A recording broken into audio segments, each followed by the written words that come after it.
ಕರ್ನಾಟಕ ರಾಜ್ಯದ ಹವಾಮಾನ ಮುನ್ಸೂಚನೆ. ನಾನು CS ಪಾಟೀಲ್, ವಿಜ್ಞಾನಿ ಹಾಗೂ ನಿರ್ದೇಶಕರು, ಭಾರತೀಯ ಹವಾಮಾನ ಇಲಾಖೆ, ಬೆಂಗಳೂರು. ನಾನು ಮುಂದಿನ 5 ದಿನಗಳವರೆಗೆ ಕರ್ನಾಟಕ ರಾಜ್ಯದ ಹವಾಮಾನ ಮುನ್ಸೂಚನೆಯನ್ನು ಸಂಕ್ಷಿಪ್ತವಾಗಿ ವಿವರಿಸುತ್ತೇನೆ.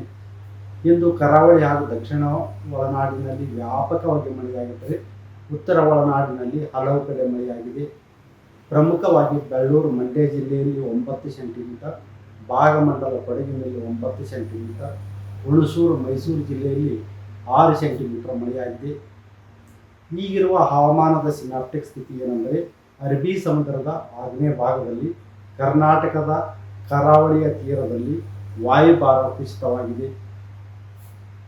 ಇದರ ಜೊತೆಗೆ ಸರ್ಕ್ಯುಲೇಷನ್ ಕೂಡ 5.8 ಕಿಲೋಮೀಟರ್ ಎತ್ತರದವರೆಗೆ ಇದೆ. ಇದರ ಪ್ರಭಾವದಿಂದ ಕರ್ನಾಟಕದ ಕರಾವಳಿ ಜಿಲ್ಲೆಗಳಲ್ಲಿ ಡಿಸೆಂಬರ್ 3 ಹಾಗೂ 4ರಂದು ವ್ಯಾಪಕವಾಗಿ ಮಳೆಯಾಗುವ ಹೆಚ್ಚಿನ ಸಾಧ್ಯತೆ ಇದೆ.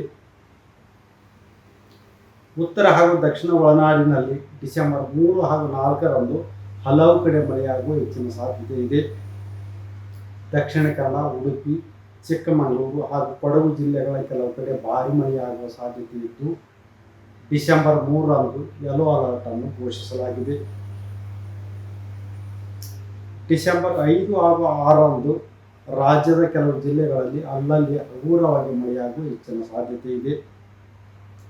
ಬೆಂಗಳೂರಿನಲ್ಲಿ ಡಿಸೆಂಬರ್ 3 ಹಾಗೂ 4ರಂದು ಹಗುರದಿಂದ ಸಾಧಾರಣವಾಗಿ ಮಳೆಯಾಗುವ ಹೆಚ್ಚಿನ ಸಾಧ್ಯತೆ ಇದ್ದು, ಬೆಂಗಳೂರಿನಲ್ಲಿ ಗರಿಷ್ಠ ಉಷ್ಣಾಂಶ ಸುಮಾರು 24 ಡಿಗ್ರಿ ಸೆಂಟಿಗ್ರೇಡ್ ಹಾಗೂ ಕನಿಷ್ಠ ಉಷ್ಣಾಂಶ 19 ಡಿಗ್ರಿ ಸೆಂಟಿಗ್ರೇಡ್ ಇರುವ ಹೆಚ್ಚಿನ ಸಾಧ್ಯತೆ ಇದೆ.